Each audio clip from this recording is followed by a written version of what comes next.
जो जन परमित परम न जाना, बातन ही बैकुंठ समाना। ना जाना बैकुंठ कहाँ है, जान जान सब कह तहाँ है।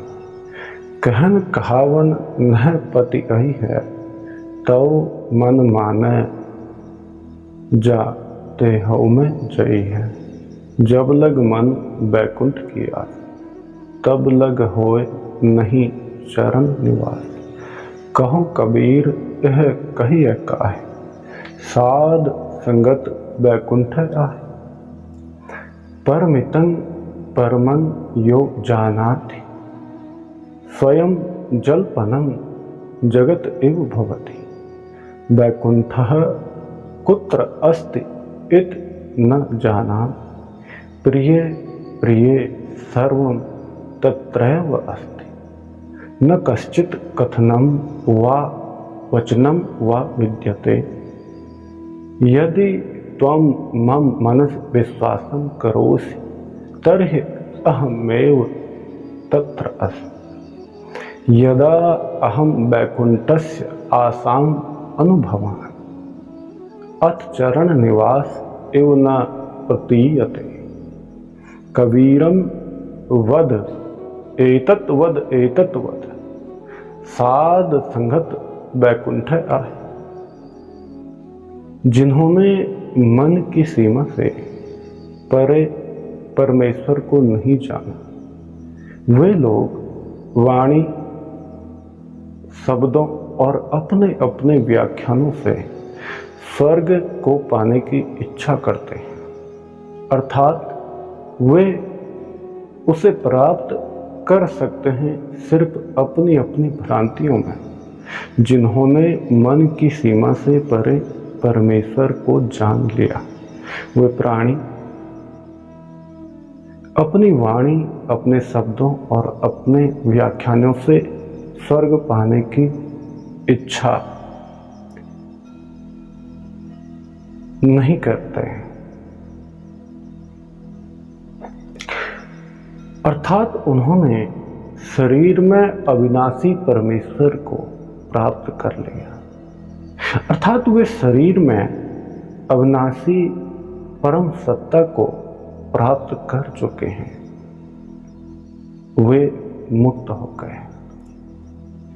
कहते हैं कबीर, मैं नहीं जानता कि स्वर्ग कहाँ है, क्योंकि मैं जानता हूं कि मैं सब कुछ जानने वाला हूं। मैं जो कहता हूं उस पर विश्वास नहीं करता। फिर परमेश्वर क्या है? क्या आप पर विश्वास नहीं करता? मैं आप सब पर विश्वास नहीं करता। आप सब की बातों पर। मन तो मन है जो आत्मा का सार है। जब तक मेरा मन स्वर्ग की आशा उम्मीद से भरा है, तब तक मैं परमेश्वर के चरणों में शरण नहीं ले सकता। कबीर कहते हैं, किसे कहोगे कि साधु की संगत, साध संगत से ही स्वर्ग की उपलब्धि है। बड़े अनूठे हैं कबीर। ऐसे अनूठे व्यक्तित्व को उपलब्ध होना स्वाभाविक बात नहीं। कबीर जैसा व्यक्ति हो जाना इतना आसान नहीं। मन की सीमा से परे परमेश्वर को जान लेना का अर्थ है हमारी तमाम जिज्ञासाएं, तमाम इच्छाएं, हमारी अभिप्साएं, लालसाएं, हमारी धारणाएं, हमारे आचरण, इन सब का मिट जाना, इन सब का शांत हो जाना। कबीर ने बड़ी अनूठी बात कही। जिन लोगों ने परमात्मा को नहीं जाना, वे सिर्फ शरीरों में, धर्म संप्रदायों में, धार्मिक स्थानों की मान्यताओं में, अपनी अपनी अवधारणाओं में, अपने ग्रंथ, शास्त्र और किताबों में, या फिर अपनी अपनी कल्पनाओं के आधार पर परमेश्वर का व्याख्यान करते हैं। आप भी ऐसे ही हो। आप सिर्फ अपने शब्दों तक सीमित हो। जो शब्द भी तुम्हारे उधार के हैं, किसी ग्रंथ के हैं, किसी किताब के हैं, किसी शास्त्र से तुमने लिए। तुम जितने भी शब्द बोलते हो वो सब किसी द्विज से तुमने हासिल किए हैं, तुम्हारे अपने नहीं। तुम्हारे अपना बोध नहीं है वो शब्द। नानक ने कहा, तुमने नानक की बात पकड़ ली। कबीर ने कुछ बोला तो तुमने कबीर को पकड़ लिया।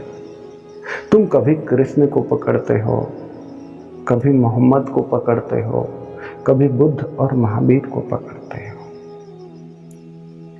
अब तुम उन सब को पकड़ने के बाद तुम अलग अलग मंदिर, मस्जिद, चर्च, गुरुद्वारा इत्यादि को पकड़ कर बैठे। इसलिए तुम परमात्मा को कभी उपलब्ध ना हो पाओगे। तुम अपने व्याख्यानों में आत्मा परमात्मा की बात तो करते हो, लेकिन तुम्हें अभी बोध नहीं कि परमात्मा क्या है। तुम्हें अभी बोध नहीं कि तुम कौन हो। तुम बात तो करते हो स्वर्ग और नरक के, अभी तुम्हें स्वर्ग की उपलब्धि जैसा जीवन तुम्हारे पास नहीं। स्वर्ग जैसा जीवन तुम्हारा बिल्कुल भी ना है। तुम्हारा जीवन तो है ही नरक। नरक का अर्थ होता है भ्रांति, नरक का अर्थ होता है अज्ञानता, नरक का अर्थ होता है मान लेना किसी धारणा को, किसी सिद्धांत को, किसी नियमावली को, किसी मर्यादा को। ये सब मान्यताएं नरक का द्वार है, इससे ज्यादा कुछ नहीं। तुम हिंदू बने हो, तुम मुसलमान बने हो, तुम सिख बन जाते हो, तुम ईसाई बन जाते हो, लेकिन तुम कभी प्रेमी ना बन पाओगे। तुम्हारे रास्ते में अड़चन है। हिंदू, मुसलमान, सिख, ईसाई, आस्तिक, नास्तिक के नाम पर तुम बिखरे हो। ये सारी की सारी अड़चनें जब तक हैं तब तक तुम मन से परे ना हो पाओ। कोई धर्म ग्रंथ, शास्त्र और किताब को जब तक तुम पकड़े हुए हो, तुम्हारे जीवन में प्रेम का पुष्प खिल ना पाएगा। तुम्हारे जीवन में अभी बीज फूटना पड़ेगा कि तुम वृक्ष हो जाओ। तुम मुरझाए हुए फूल के समान अपने जीवन को जीते हो, इसलिए तुम्हारे जीवन में दुख ही दुख है। तुम्हें पूरा संसार दुखी मालूम पड़ता है, क्योंकि तुम अभी कुम्हलाए हुए फूल हो। तुम्हारे पत्तियों में जान नहीं है, मुर्दा है तुम्हारी पत्तियां, मुर्दा है तुम्हारा फूल, क्योंकि तुम्हारे फूल में सुगंध नहीं। अभी तुम्हारा फूल खिला नहीं, खिलेगा भी कैसे? क्योंकि तुम्हारे जीवन में प्रेम नहीं है।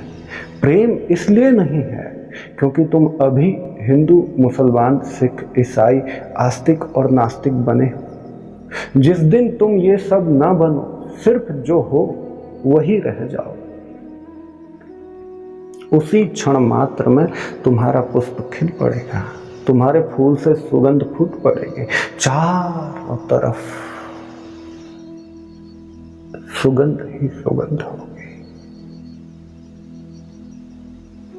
तुम्हारी जीवन में अपनी अपनी भ्रांतियां हैं। तुम अपने धर्म को महान बताते हो।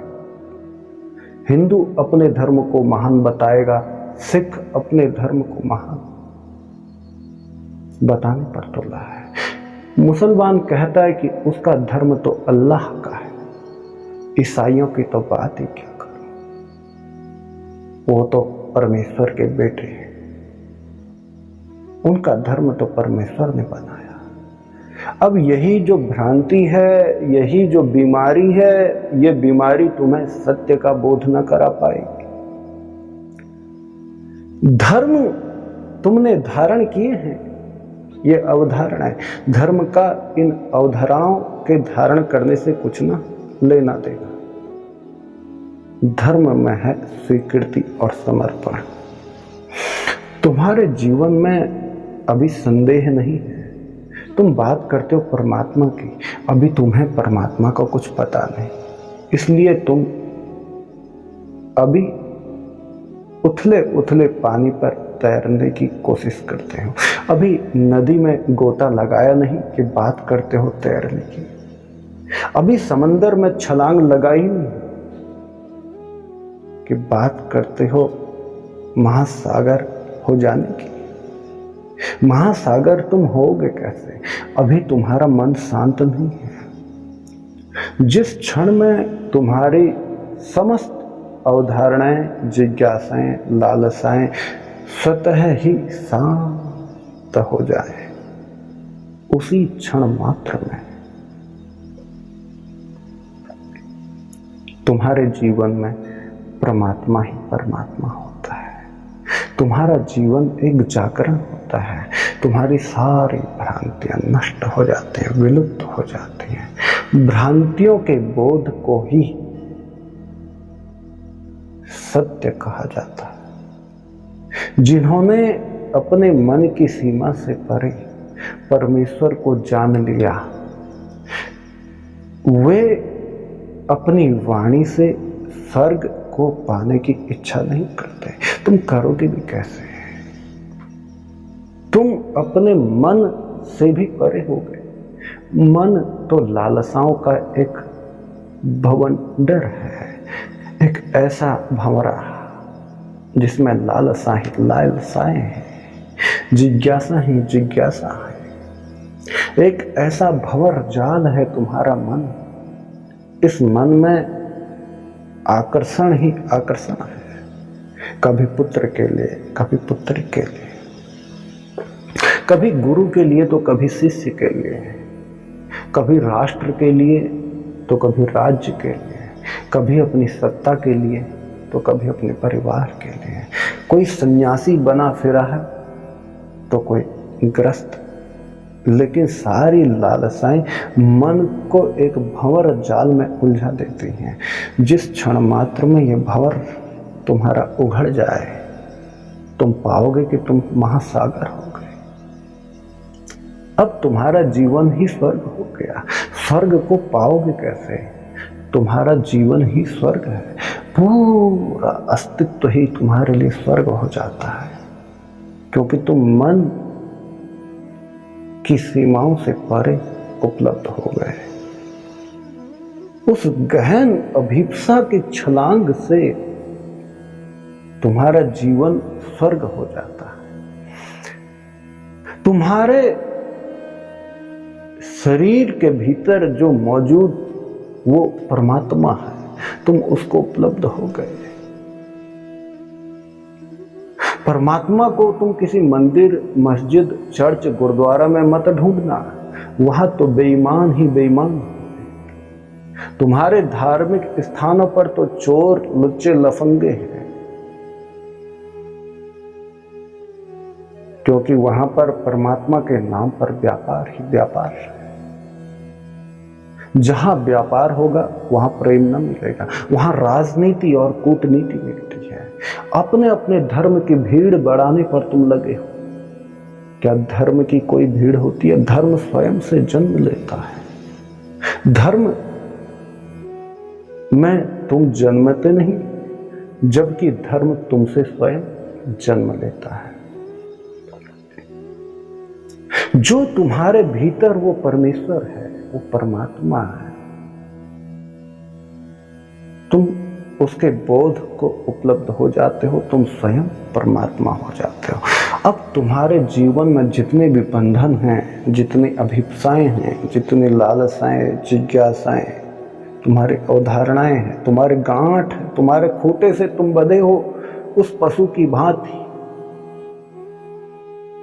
जो पशु आजाद होने का भ्रम रखा है, तुम उस पशु के समान हो। जो एक खूंटे से बंधा है। तुम्हारा जीवन पशुवृत्ति हो गया, तुम्हें इसका बोध नहीं। मैं कहता हूं अपने खूंटे से तुम आजाद हो जाओ, बंधो मत किसी भी खूंटे से। हिंदुओं के अपने खूंटे हैं तो मुसलमानों के अपने खूंटे, सिखों के अपने खूंटे हैं तो ईसाइयों के अपने खूंटे, लेकिन तुमको अपने अपने खूंटे बड़े सुंदर मालूम पड़ते हैं। तुम्हारा खूंटा तुम्हें बड़ा प्यारा मालूम पड़ता है, लेकिन तुम भूल गए कि तुम गुलाम हो गए हो अपने अपने खूंटे के उस पशु की भांति। जिस क्षण में तुम्हारा खूंटा तुमसे मुक्त हो जाए, तुम खूंटे से बंधे हो ये तुम्हें बोध हो जाए, तो तुम स्वतः ही मुक्त हो जाओगे। तुम्हारे समस्त बंधन है वो शांत हो जाते हैं। कहते हैं कबीर कि मैं नहीं जानता कि स्वर्ग कहां, और जानने की आवश्यकता क्या है, क्योंकि जीवन ही स्वर्ग है। जब जीवन में प्रेम लबालब भर जाए तो पूरा अस्तित्व स्वर्ग हो जाता है। पूरा वायुमंडल प्रेम ही प्रेम की सुगंध देता है। अलग अलग नदियां, झरने, तालाब और समंदर तुम्हें उस प्रेम के रंग से भिगो देती। तुम्हारे जीवन में आनंद ही आनंद हो जाता है। इसलिए स्वर्ग को कहीं ढूंढना मत, तलाशना मत। स्वर्ग कहीं तुम्हें मिलेगा नहीं। स्वर्ग तुम्हारा जीवन तभी हो पाता है जब तुम प्रेम के सागर में छलांग लगा लेते हो, तुम प्रेमी हो जाते हो। जैसे ही तुम इस छलांग लगाने मात्र से प्रेमी हो गए, तो तुम जानोगे कि मैं ही तो सागर हूं, मैं ही तो परमात्मा। मैं जो कहता हूं मैं उस पर विश्वास नहीं करूंगा, क्योंकि जो शब्द है तुमने उधार लिए, जो तुम कहते हो वो सब उधार के शब्द हैं, तुम्हारा अपना बोध नहीं है। राम कुछ कहता है तुम उसको पकड़ लेते हो, कृष्ण कुछ कहता है तुम उसे पकड़ लोगे। नानक, बुद्ध, कबीर, महावीर, जीसस और मोहम्मद अगर कुछ बोल दे तो तुम उसको पकड़ लोगे, और जो तुमने पकड़ लिया वो तुम्हारा अपना नहीं है, वो दूसरे का है। कितने ही कृष्ण, कितने ही नानक, कितने ही जीसस, कितने ही बुद्ध आ जाएं, तुम्हें सत्य का बोध न करा पाएंगे। वो तुम्हें सिर्फ इशारा दे सकते हैं, उपलब्ध तो तुम्हें स्वयं होना पड़ेगा। नदी में छलांग लगाने के लिए वो तुम्हें धक्का दे सकते हैं, लेकिन तैरना तो खुद ही पड़ेगा। कबीर तुम्हें धक्का देंगे कि तैरो, लेकिन तैरने के लिए हाथ पैरों का संतुलन तो तुम्हें बनाना होगा। कबीर तुम्हारा संतुलन ना बना पाएंगे। इसलिए इस भ्रांति में मत रहना कि कोई कबीर, नानक, कृष्ण, बुद्ध, महावीर तुम्हें कोई बोध उपलब्ध कराते हैं। कोई किसी को उपलब्ध नहीं करा सकता सत्य का बोध। सत्य के बोध को स्वयं से उपलब्ध करना पड़ता है। इसलिए कभी किसी दूसरे की बात पर विश्वास न करना। जो तुम बोलते हो उस पर विश्वास मत करना। जो तुमने जाना उसी पर विश्वास करो, उसी को उपलब्ध हो जाओ। फिर ये मत कहना कि परमात्मा कहाँ है, क्योंकि तुम परमात्मा स्वयं हो गए। आप किसी दूसरे पर विश्वास न करोगे, क्योंकि दूसरा जो है वो दूसरे का बोध है। अगर राम कुछ कहता है तो राम का अपना बोध है, वो तुम्हारा नहीं है। कृष्ण कुछ बोल दे तो वो कृष्ण का बोध है, तुम्हारा नहीं। अगर बुद्ध, महावीर, कबीर, नानक इत्यादि कोई कुछ भी बोल दे, वो उन सब का बोध है, तुम्हारा नहीं है। तुमने क्या जाना मायने ये रखता है। तुमने क्या पिया ये मायने रखता है। तुम किस उपलब्धि पर खड़े हो मायने ये रखता है। किसी दूसरे का बोध तुम्हारे कोई काम ना आएगा। मन तरंगित लहरों का एक गठजोड़ है। तुम सागर के किनारे खड़े हो जाना, कभी तुम सागर को देख ना पाओगे, क्योंकि जहां जहां तक तुम दूर दूर तक देखोगे वहां लहरें ही लहरें दिखेंगी। इसलिए मन समस्त लहरों का गठजोड़ है। उस लहर के गठजोड़ को मन कहा जाता है। उस लहरों का जो संतुलन है, उन लहरों का जो जमावड़ा है, उसे सागर कहा जाता है। जिस समय लहर शांत हो जाए तभी आप सागर देख पाओगे, वरना तुम अपने जीवन में कभी सागर को देख ना पाओगे। तुम जहां जहां देखोगे वहां सिर्फ लहरें ही लहरें दिखती हैं। इसलिए तुम्हारा मन तरंगित है। मन समंदर है। समंदर में उठने वाली वो लहर तुम्हारा मन है। इन लहरों को शांत करोगे तभी तुम महासागर हो पाओगे। तुम्हें महासागर होने का बोध हो पाएगा। और यही आत्मा का सार है। ये कहते हैं कभी, जब तक मेरा मन स्वर्ग की आशा से भरा है तब तक मैं परमेश्वर के चरणों में शरण नहीं ले सकता। कबीर ने बड़ी प्यारी बात कही। कहते हैं कि जब तक मेरा मन स्वर्ग की आशा से भरा पड़ा है, तुम स्वर्ग की उपलब्ध होने की, स्वर्ग को पाने की अलग अलग आशाएं, लालसाएं, जिज्ञासाएं लिए बैठे हो। हिंदुओं के अपने स्वर्ग हैं, मुसलमानों के अपने स्वर्ग हैं, सिखों के अपने स्वर्ग बनाए बैठे हो तुम। ईसाइयों के तो स्वर्ग की बातें क्या करो। मजे की बात यह है कि सारे धर्म संप्रदायों ने अपने अपने स्वर्ग बना दिए, लेकिन हिंदुओं का, मुसलमानों का, सिखों का और ईसाइयों का स्वर्ग आपस में एक दूसरे के साथ तालमेल नहीं रखता। ये इसलिए तुम्हारे जो बनाए गए स्वर्ग हैं ये भी बेईमान है। जब तक तुम्हारे जीवन में स्वर्ग की अभीप्सा होगी तब तक तुम कभी परमात्मा ना हो पाओगे, परमात्मा को उपलब्ध ना हो पाओगे, तुम प्रेमी ना बन पाओगे, तुम प्रेम के सागर में छलांग ना लगा पाओगे। कबीर कहते हैं कि साधु की संगति से स्वर्ग को उपलब्ध किया जा सकता है। साधु शब्द बड़ा प्यारा है। साधु शब्द बड़ा अद्भुत है। साधु का अर्थ है जो मृत्यु को उपलब्ध हो गया हो, जो मृत्यु से पार चला गया, जो मृत्यु से अमृत हो जाए, वही साधु है। तुम्हारे सामने जो गेरुए कपड़े या सफेद कपड़े पहने हुए लोग घूमते हैं, ये सब बेईमान मिल सकते हैं, ये साधु ना होंगे। साधु तो वही है जो घर में शमशान और शमशान में घर के बोध को उपलब्ध हो जाए। ऐसे साधुओं से जब तुम संगति करते हो,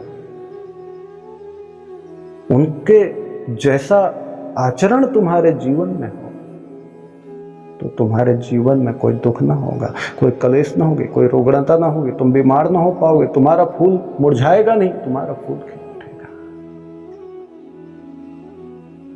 तुम्हारे फूल से सुगंध फैल पड़ेगी चारों तरफ। ये पूरा अस्तित्व तरंगित हो बैठेगा। यही उपलब्धि ही स्वर्ग है और यही उपलब्धि ही परमात्मा है। इसलिए मैं कहता हूं कि तुम सब परमात्मा हो सको। कबीर के साथ तुम भी परमात्मा के बोध को उपलब्ध हो जाओ। आओ ऐसी नदी का हिस्सा बन जाओ कि तुम स्वयं प्रेमी और प्रेम के साथ अस्तित्व बोधी हो सको। आप सबके भीतर वही अस्तित्व विराजित है और इस अनूठे तादात्म्य में के बोध को जब तुम उपलब्ध हो तो तुम परमात्मा हो सको। मैं यही कामना करता हूँ। आखिर में तुम सबके भीतर वही परमात्मा मौजूद है। उस परमात्मा को मैं प्रणाम करता हूँ, क्योंकि वो दिव्य चेतना किस फूल से सुगंध फैला दे और पूरा संसार सुगंधमय हो सके। और जैसे ही ये संसार सुगंधित होगा तो चारों तरफ प्रेम ही प्रेम, खुशबू ही खुशबू होगी। तुम स्वयं परमात्मा हो चुके होंगे।